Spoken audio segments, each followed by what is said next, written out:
할렐루야. 감사합니다. 오늘 계속해서 사도행전 15장 12절부터 21절까지의 말씀 우리 본문을 읽겠습니다. 먼저 시작. 온 무리가 가만히 있어 바나바와 바울이 하나님께서 자기들로 말미암아 이방인 중에서 행하신 표적과 기사에 관하여 말하는 것을 듣더니 말을 마침에 야고보가 대답하여 이르되 형제들아 내 말을 들으라. 하나님이 처음으로 이방인 중에서 자기 이름을 위할 백성을 취하시려고 그들을 돌보신 것을 시므온이 말하였으니 선지자들의 말씀이 이와 일치하도다. 기록된 바 이후에 내가 돌아와서 다윗의 무너진 장막을 다시 지으며 또 그 허물어진 것을 다시 지어 일으키리니 이는 그 남은 사람들과 내 이름을 일컬음을 받는 모든 이방인들로 주를 찾게 하려 함이라 하셨으니 즉 예로부터 이것을 알게 하시는 주의 말씀이라 함과 같으니라. 그러므로 내 의견에는 이방인 중에서 하나님께로 돌아오는 자들을 괴롭게 하지 말고 다만 우상의 더러운 것과 음행과 목매어 죽인 것과 피를 멀리하라고 편지하는 것이 옳으니 이는 예로부터 각 성에서 모세를 전하는 자가 있어 안식일마다 회당에서 그 글을 읽음이라 하더라. 아멘. 이제 유대인에게만 복음이 전해지는 게 아니라 이방인들에게도 복음이 전해지잖아요. 그래서 바나바와 바울이 이제 1차 전도 여행을 통해서 이방인들에게 복음을 전하는데 이방인 선교 사역에서 어려운 점이 드러나게 되는 거예요. 복음 전파에 문제가 되니까 이 일을 토의하기 위해서 지금 본교인 예루살렘 교회의 중진들이 한 곳에 모였습니다. 6절, 7절 보면 사도와 장로들이 이 일을 의논하러 모여 많은 변론이 있은 후에 사도들과 장로들이 이 일, 이방인에게 복음을 전하는 것에 대해서 토의하기 위해서 지금 예루살렘에 모였습니다. 소위 예루살렘 종교회의, 예루살렘 공의회라고 부릅니다. 정확한 연도는 나 아직 알지 못하지만 이 회의의 주제는 이방인들에게 복음을 전할 때 예수 그리스도를 믿는 일과 함께 할례를 받아야 되고 모세의 율법을 지켜야 되느냐는 거예요. 이 문제가 심각한 것은 아시다시피 바리새파 속에 속한 일부 유대인들이 이 율법적 상황을 구원과 결부시켰기 때문입니다. 읽을게요. 어떤 사람이 유대로부터 내려와서 형제들을 가르치되 너희가 모세의 법대로 할례를 받지 아니하면 능히 구원을 받지 못하리라. 다른 복음이죠. 이렇게 얘기함으로써 이방인 중에서 하나님께로 돌아온 사람들이 있을 거 아니에요. 그 사람들을 마음에 흔들리는 거. 내가 구원을 제대로 받은 건가 아닌가. 지금 바울과 바나바가 애써 닦아놓은 이방인 그 교회의 성도들을 혼란의 도가니로 막 흔들어 놓는 거예요. 지금 우리는 이렇게 신학이 정립된 지금 이 시대에 살고 있지만 이 초대 시대 때, 초대교회 시대 때는 구원론이 체계가 잡히지 않았습니다. 아직 교리적으로. 지금 이 시대는 우리가 믿음으로써 의롭다함을 받는다라는 그런 확고한 구원관이 이렇게 체계적으로 정립되어 있잖아요. 이 바울 사도의 노고로 인해서. 그렇게 보면 우리는 지금 감사한 시대에 살고 있다라는 것을 알 수가 있습니다. 그래서 그 예루살렘 회의를 할 때 베드로가 토의의 방향을 잡죠. 11절 보면 그러나 우리는 그들이 우리와 동일하게 주 예수의 은혜로 구원받는 줄을 믿노라 하니라. 왜냐하면 본인이 10년 전에 가이사라에 있는 이방인 고넬료 가정에 하나님께서 구원을 허락하시고 성령 충만함과 방언과 정확한 거듭남의 모습을 이 베드로가 봤어요. 베드로와 함께 간 유대 신방 대원들도 같이 보고, 그렇기 때문에 그들도 우리와 동일하게 주님의 은혜로, 할례나 율법이 아니라 주님의 은혜로 구원받는 줄을 나는 믿어.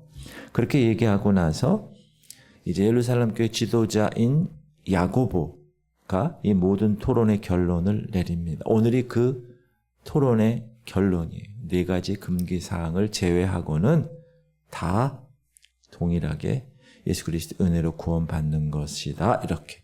이 야고보는 여러분, 야고보 사도가 12사도가 아니죠. 야고보 사도는 이미 순교했고, 이 야고보는 이름이 똑같은데 예수님의 동생입니다. 그럼 그가 어떻게 예루살렘 교회 지도자가 되었는가? 그거는 성경에 나와 있지 않아요. 그러나 전하는 말에 의하면 그가 존경받을 만한 성품을 갖고 있다. 탁월한 능력과 지도적인 영향력에 대해서 아무도 의의를 제기하는 사람이 없었다. 여러분, 대통령 탄핵 인용할 때 헌법재판관이 문영배 씨라고 이렇게 판결을 하신 분 있잖아요.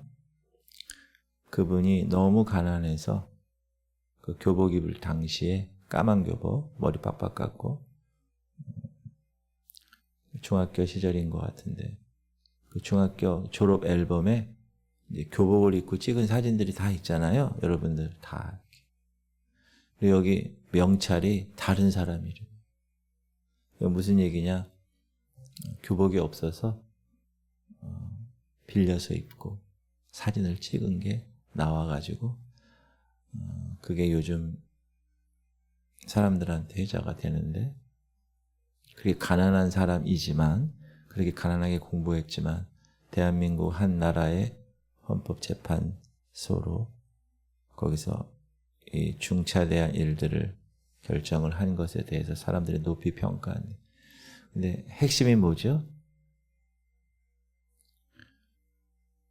그렇게 부정을 해서 돈을 많이 모으지 않았다는 거예요. 그 위치에 있지만. 이 지도자, 리더십의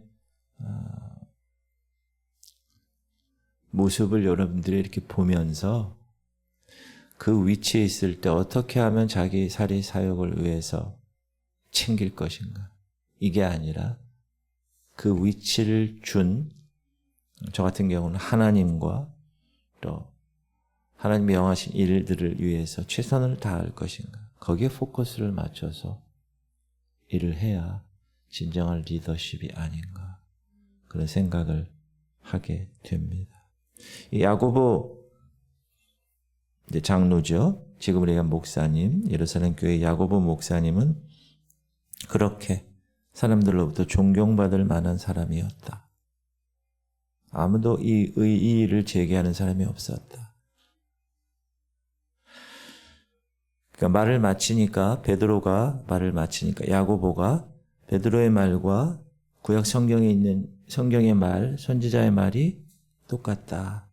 그리고 옹호하죠. 13절 말을 마침에 야고보가 대답하여 이르되 형제들아 내 말을 들으라. 하나님이 처음으로 이방인 중에서 자기 이름을 위할 백성을 취하시려고 그들을 돌보신 것을 시므온이 아모스서에 기록되어 있어요. 구약에. 선지자들의 말씀이 이와 일치하도다. 기록된 바 이후에 내가 돌아와서 다윗의 무너진 장막을 다시 지으며 또 그 허물어진 것을 다시 지어 일으키리니 이는 그 남은 사람들과 내 이름으로 일컬음을 받는 모든 이방인들로 주를 찾게 하려.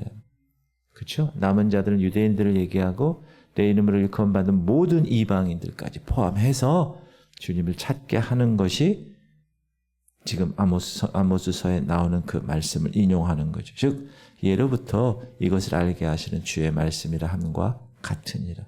지금 베드로가 이야기한 말과 성경 아모스에 나오는 그 예언의 말씀이 동일하다 하고 야고보 목사님이 꽝꽝꽝 결론을 내립니다.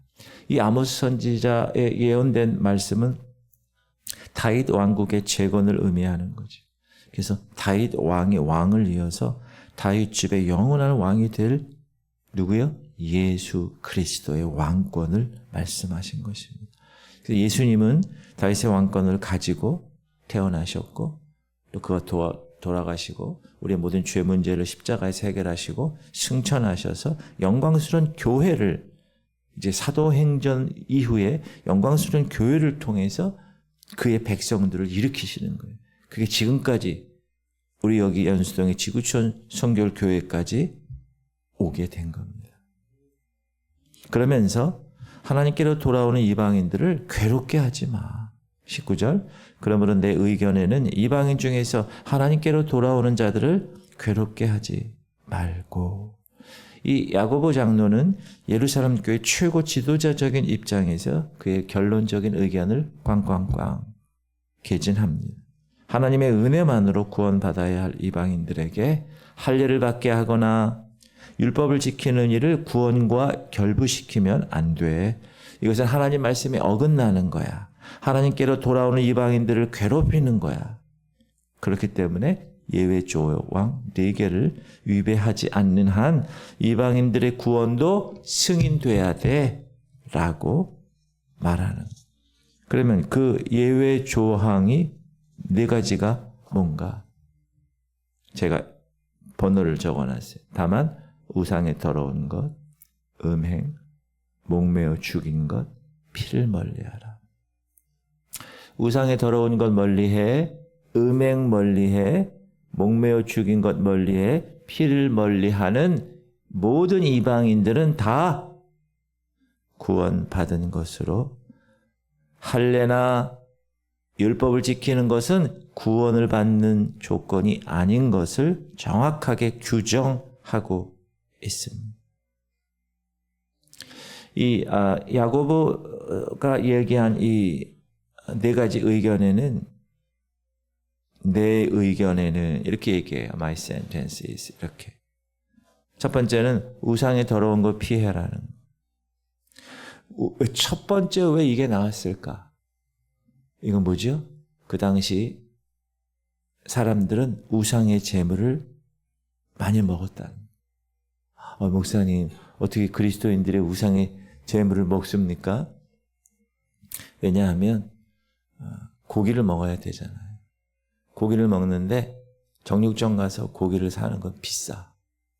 근데 우상 신전에서 우상에게 이렇게 제사를 지내고 난 그 고기가 싼값에 이렇게 시장에 팔려요.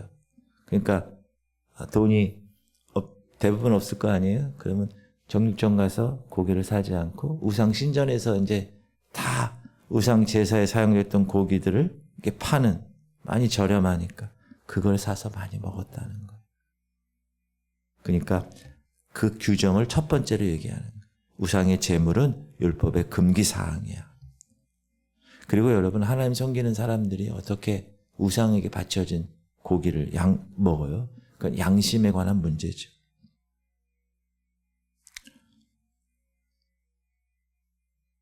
바울이 우상의 제물에 대해서 먹어도 되는 것처럼 언급하는 것, 그건 오해입니다. 보세요. 고린도전서에 나와요. 무릇 이방인이 제사하는 것은 귀신에게 하는 것이요 하나님께 제사하는 것이 아니니 나는 너희가 귀신과 교제하는 자가 되기를 원하지 아니하노라. 너희가 주의 잔과 귀신의 잔을 겸하여 마시지 못하고 주의 식탁과 귀신의 식탁에 겸하여 참여하지 못하리라. 불신자 중 누가 너희를 청할 때 너희가 가고자 하거든 너희 앞에 차려놓은 것은 무엇이든지 양심을 위하여 묻지 말고 먹으라. 누가 너희에게 이것이 제물이라 말하거든 알게 한 자와 그 양심을 위하여는 먹지, 알면서는 먹으면 안 된다. 그리고 다른 사람이 혹시 믿는 사람의 우상의 고기를 먹는 것을 통해서 시험 들을 가능성이 있으면 먹지 말아라. 내가 말하는 양심은 너희의 것이 아니요 남의 것이니 어찌하여 내 자유가 남의 양심으로 말미암아 판단을 받으리요.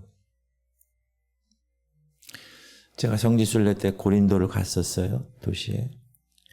거기 지금 남아있는 것은 교회 터밖에 안 남아있어요.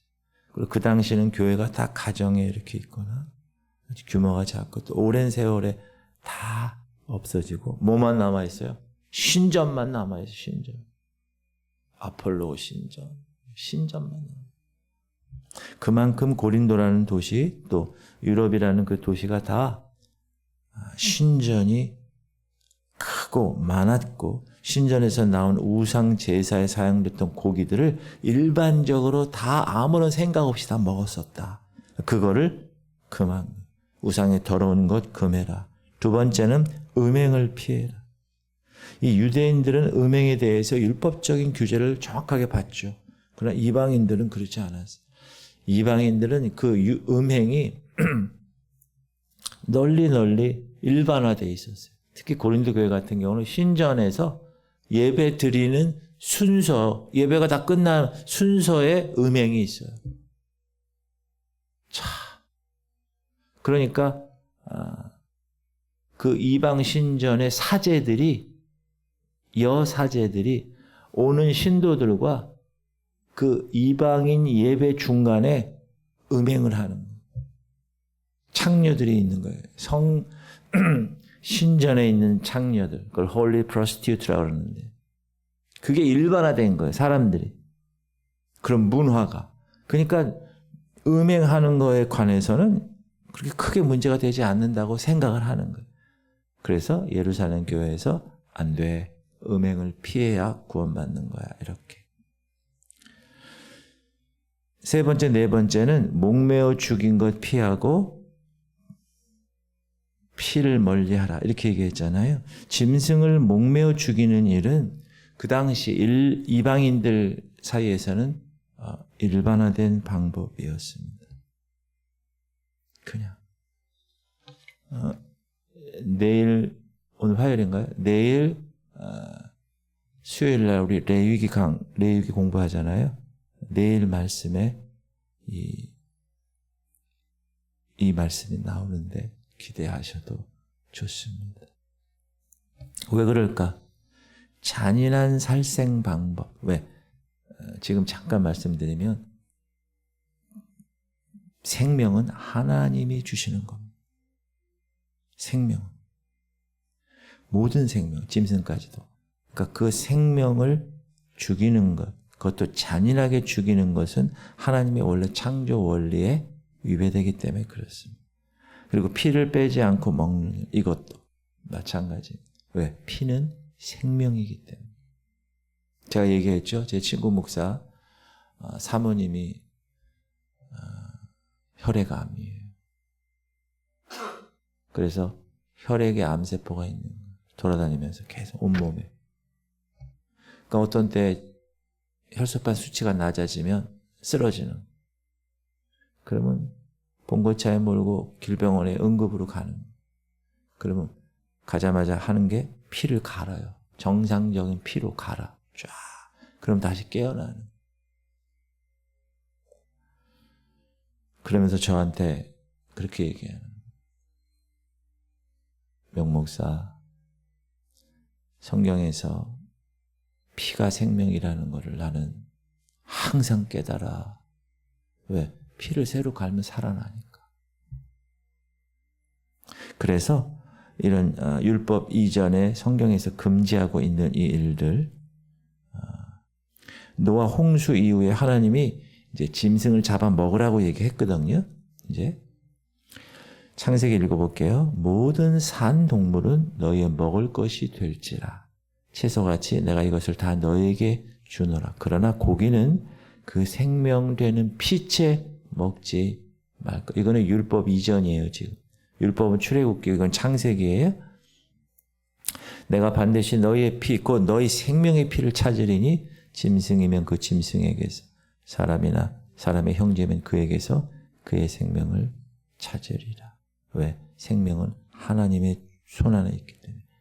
주권이에요. 그분이 주인이에요. 그래서 그런 네 가지를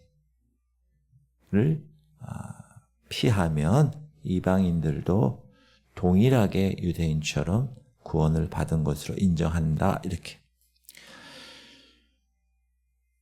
야고보 목사님이 4가지 금기 사항을 제시했고, 하나님은 이방인들도 하나님 앞에 돌아오는 일에 그 어떤 이유나 그 어떤 장애물의 요인을 원치 아니하십니다. 하나님은 은혜로 구원하시기를 기뻐하시지 할례의 규례나 율법의 규제로 주님 앞에 나오는 것을 막는다. 그것은 그 사람을 실족시키는 일이 아닐 수가 없습니다.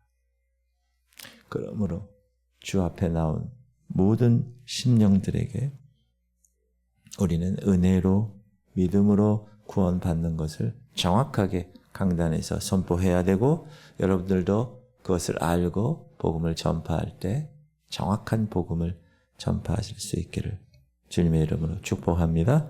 우리 통성으로 기도할 때 주님, 우리 성도들이 주 예수 그리스도의 복음에 그 어떤 것도 추가할 수 없음을 깨닫게 하시고, 주님 오직 예수 그리스도를 믿음으로 구원받음을 깨닫고, 다른 사람들을 그런 구원론에 의해서 실족시키지 않도록 그런